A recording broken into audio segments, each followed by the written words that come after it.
Subtema 2. Pekerjaan di sekitarku. Pembelajaran 4. Sikap apa lagi yang harus dimiliki seorang dokter? Seorang yang bekerja harus memiliki sikap melayani, disiplin, rendah hati, dan bekerja sepenuh hati. Kita bisa mempelajari nilai-nilai tersebut dari seorang dokter yang bekerja untuk masyarakat. Perhatikan teks berikut. Hebatnya dokter kami. Ia adalah Dr. Rana, seorang dokter muda yang sederhana dan terampil. Ayahnya mantan kepala desa kami yang telah meninggal dunia. Dr. Rana baru kembali ke desa kami 2 tahun lalu, setelah 10 tahun lebih merantau ke kota. Ia memperoleh beasiswa di Fakultas Kedokteran. Dan setelah lulus, ia praktik di Rumah Sakit Umum Kabupaten setelah lulus. Semenjak ia pulang dan praktik di Balai Kesehatan Desa, aku sering mendengar pembicaraan warga yang heran atas keputusan Dr. Rana untuk kembali ke desa. Bukankah penghasilan sebagai dokter di kota jauh lebih besar?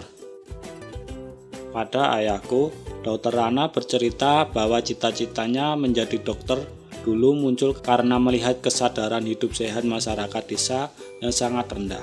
Sungai dipakai untuk mandi, mencuci, lalu airnya dikonsumsi. Hasil bumi dan peternakan tidak dimanfaatkan untuk membentuk pola makanan sehat. Warga lebih suka menjualnya ke kota dan uangnya dipakai untuk membeli makanan instan. Selama praktik di kota, Dr. Rana terbayang terus kondisi desanya. Ia merasa bahwa seharusnya ilmu yang dimilikinya sebagai seorang dokter bisa bermanfaat untuk kampung halamannya sendiri. Jadi Pak Hendri, saya ini pulang untuk memenuhi niat saya ketika menerima beasiswa, yaitu menyejahterakan warga desa tempat saya lahir dan dibesarkan, ujar Dr. Rana pada ayahku. Sejak pulang, Dr. Rana memang aktif membina para remaja dan keluarga muda. Ia memberikan penyuluhan tentang pentingnya mencuci tangan, memasak air, pola makan sehat, dan imunisasi. Baginya, generasi muda adalah perantara terbaik untuk menyampaikan misi, meningkatkan kesadaran hidup sehat masyarakat desa. Sebagai anak kepala desa, Dr. Rana sering mendengar cerita almarhum ayahnya bahwa banyak warga takut berobat karena tidak mampu membayar. Maka diumumkan bahwa warga dapat membayar jasanya dengan sampah. Ya, sampah kering jenis apa saja yang bisa didaur ulang, botol plastik, botol kaca, koran bekas, bahkan kemasan bekas diterima oleh Dr. Rana. Cara ini membuat warga aktif dan bijak mengelola sampah. Sungguh kreatif dan cerdas cara Pak Dokter mendidik warga. Seperti mendiang ayahnya, Dr. Rana menjadi sosok yang dicintai warga desa. Ia menjadi teladan melalui dedikasi, tanggung jawab, dan kerendahan hatinya dalam menolong warga. Apabila besar nanti, aku ingin seperti Dr. Rana.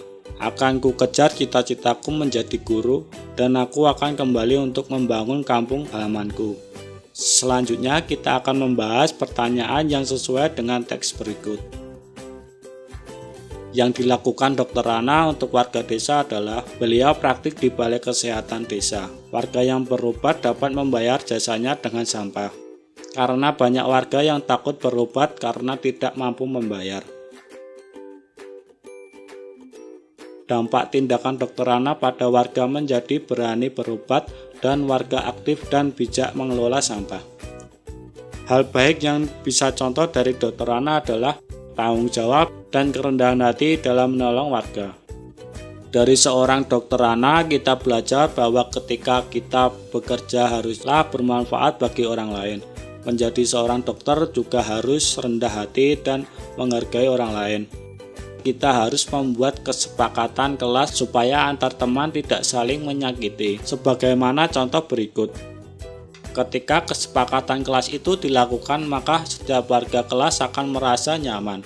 Mereka merasa dihargai. Ketika kamu menghargai semua orang, maka kamu sudah mengaplikasikan sila kedua Pancasila.